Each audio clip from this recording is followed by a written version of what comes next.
Salam hörmətli tamaşaçılar, COP29 sammitindən müsahibələrimiz davam edir. Həmsöhbətim Nepal hökümətinin İqlim Dəyişikliyi Departamentinin rəhbəri Sendu Duhunganadır. Və qeyd edim ki, Nepal da iqlim dəyişikliyi riskləri ilə üzləşən ölkələrdəndir, daha çox da dağlıq və dağ ərazilərindən gedir söhbət. Mr. Duhungana, first of all, thank you for taking time for us. It's and my welcome pleasure. to our studio, to our country. It's my pleasure. Thank you very much. Thank you. And my question is related to COP29. First of all, today is the third day, and what's getting the process? And you, how do you assess COP29? This COP29 is very important to us. We, the country, Nepal, a mountainous country, and it is one of the most vulnerable countries in the world, according to German was. So that's why, climate COP is always important. And then we hope this COP29, which particularly focuses on climate finance, to implement nationally determined contributions and other climate actions. Therefore, we have taken this COP29 as one of the milestone COP for us. Cənab Duhangananın fikri belədir. Mən ondan COP29-da proseslər necə gedir sualını verdim və o bildirdi ki, COP29 bütün ölkələr üçün, o cümlədən onun ölkəsi olan Nepal üçün çox əhəmiyyətlidir. Çünki Nepal da bugün dünyada, yəni iqlim problemi ilə üzləşən ölkələr sırasındadır. And we know that you have also problems in terms of climate change. And especially, that mountains problem. Right. Can you a little bit explain it to our audience, please? Sure. Nepal is similar to Switzerland in many respects. Like Nepal is a mountainous country like Switzerland. Nepal is a country with the snow-clad mountains like Switzerland. But unfortunately, Nepal is different from Switzerland, particularly one thing. It has poverty, and it is mostly affected by climate change because of poverty. So, and Nepal, out of 14 highest mountains in the world that are more than 8,000 meters high, out of 14, 10 mountains lie in Nepal, including the highest mountain in the world, the Mount Everest. So how many mountains? 14? 14. Yes. 14 mountains more than 800 meters high, and out of 14 we have 10 mountains in our country, including the highest peak in the world. So that's why, because of the high mountains, number one. Number two, because of the snow-clad mountains, the glacial mountains, the impact of climate change is higher in the high mountain, and because the snow melts. And then once the snow melts, it creates floods. It creates glacial lake outbursts, flood, and also the devastation in the downstream. And it creates landslides. And for example, this year we faced two severe consequences of climate change. One village was completely swept away by glacial lake outburst flood, and also it took more than 250 lives.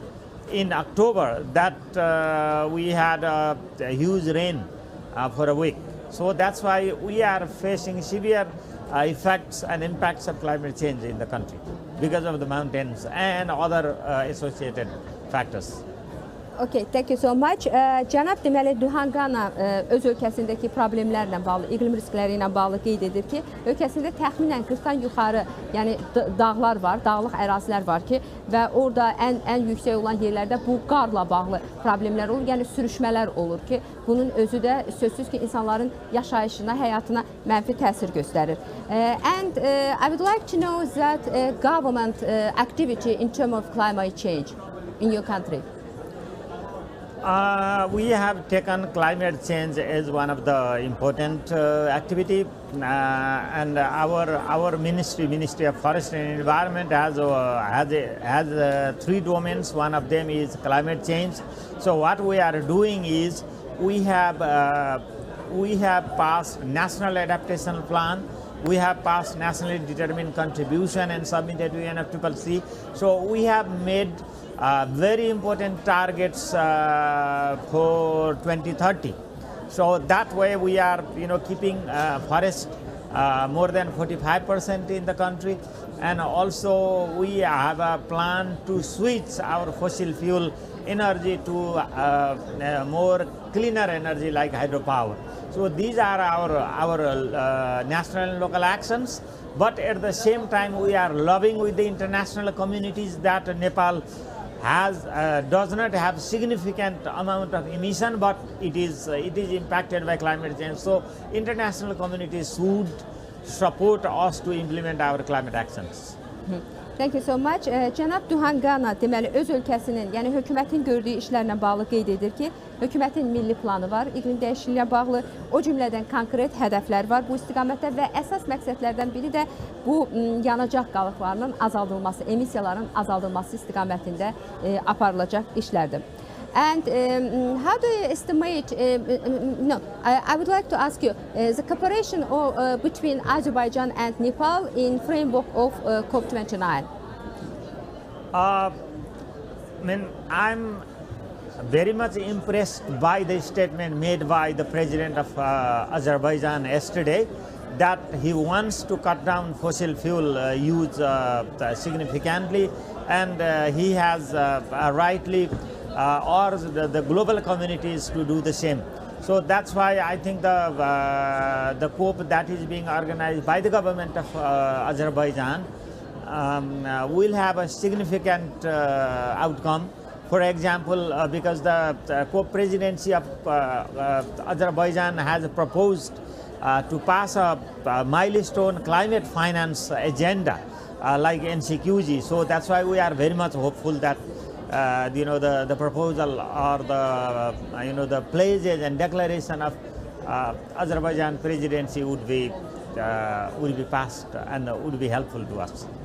Cənab Duhangana, dünənki cənab prezidentimiz, bizim Azərbaycan prezidenti İlham Əliyevin çıxışından çox təsirlənib və onun verdiyi mesajları xüsusilə qeyd edir və bildirir ki, bu mesajlar sözsüz ki, öz rolunu oynayacaq, əhəmiyyətli olacaq və eyni zamanda o yanacaq, yəni alternativ enerjiyə keçidlə bağlı da çox böyük buna ümidli olduğunu qeyd edir. And my final question, it's about young generation. What's your advice to young generation in terms of climate change? Because our future is our young generation, and we are already blamed. I mean, our generation is blamed by the young generation that our generation has created triple planetary crisis like climate change. That's why I should admit that the young generation should not repeat the same mistakes that our generation did by using so much fossil fuel and creating climate change. So young generation, I believe the young generation is more responsible than us, and they will do more responsibly for the future generation. Cənab Duhangana, gənc nəslə tövsiyələri belədir ki, gənc nəslin üzərinə çox böyük məsuliyyət düşür və onlar məsuliyyətli olmalıdırlar bu məsələdə. Çünki yəni yanacaqla bağlı, hansı ki alternativ enerjiyə keçidlə bağlı da onların həm məlumatlandırılması və eyni zamanda gələcəkdə fəaliyyət göstərməsi çox mühümdür. Thank you so much. Maybe you want is there anything else you want to add? No, I would like to thank Azerbaijan TV for this opportunity to express my views, and I would also like to thank Azerbaijan government for organizing this very important COP. Thank you very much. Thank you so much. Cənab Duhangana müsahibəyə görə Azərbaycan televiziyasına ona belə bir imkan verdiyi üçün təşəkkürünü bildirir. O cümlədən də Azərbaycan dövlətinə COP29-la bağlı. Hörmətli tamaşaçılar, xatırladım ki, qonağımız Nepal hökumətinin İqlim Dəyişikliyi Departamentinin rəhbəri Sindu Duhangana idi.